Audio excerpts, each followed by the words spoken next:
our very own from the generation of our ancestors, who were taken away from us to the of America by the transatlantic slave trade, has now returned to their ancestral home, Ghana, West Africa, and paying homage to their ancestors at Assin Manso river slave site.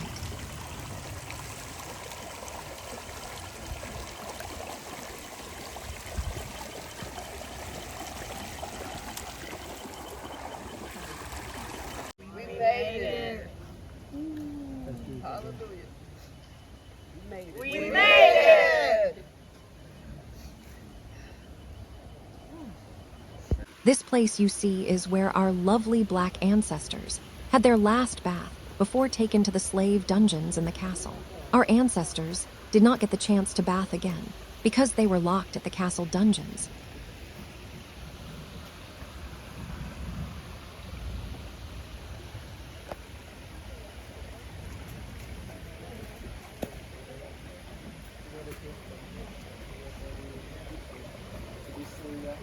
Come a couple of days first, and then they brought them to the river. At the day, they took them here. And then they took them to the burial dungeons for 6 months.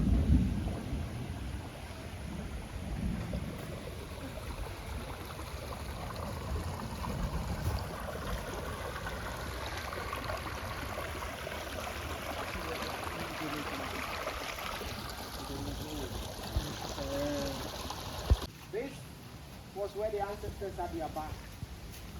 When they brought them in the chains and shackles, there were a lot of them in the chains. So many of them were chained to trees here. There used to be bigger and taller trees here that they would chain them to. The rest would be taken to the river. There are 2 rivers here. The river known as Donkonsu, which translates into English as the Slaves River. And the other one is called the Ochi River. Ochi means something which can grab you or wash you away. The ancestors were never allowed there. That part of the river flows too fast and they wouldn't want to lose any of their commodities. So they restricted them from getting in there.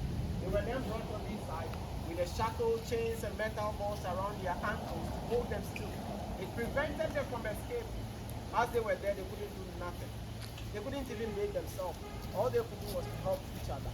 If I find a way to help you, you will help somebody. Repeat that until everyone got close. They saw them and they thought they were trying to free themselves to escape, or probably keep each other company. So they got them separated. Once separated, they cut the bamboo very long, using the beachy leaves and then the sharp leaves. They use it on them as a form of brush. These leaves are very sharp. They give them bruises and scrapes all over their bodies.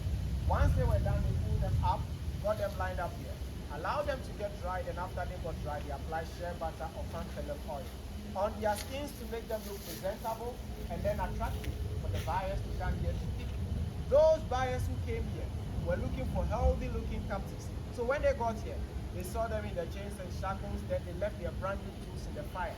Went to select whoever they want to select. After the selections, they branded them, leaving the hot marks on them to tell the public that they are now properties. Those who were purchased were then taken on the walk all the way to the dungeons.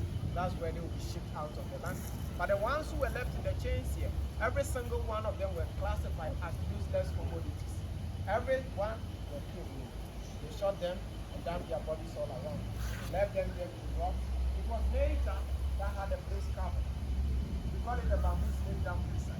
Others call it the bamboo slave cemetery. I don't like the word cemetery because it's not what it is. As we are here now, we are not here as the enslaved. So I will not take you down to the last bath. I shall focus on the first bath of return, which we built in the year 2019 during the year of return celebration. We decided to create this so that when brothers and sisters come back home, they can go into the water, wash their hands, get their feet wet, get their body wet, and whatever they need to feel like sharing with their ancestors.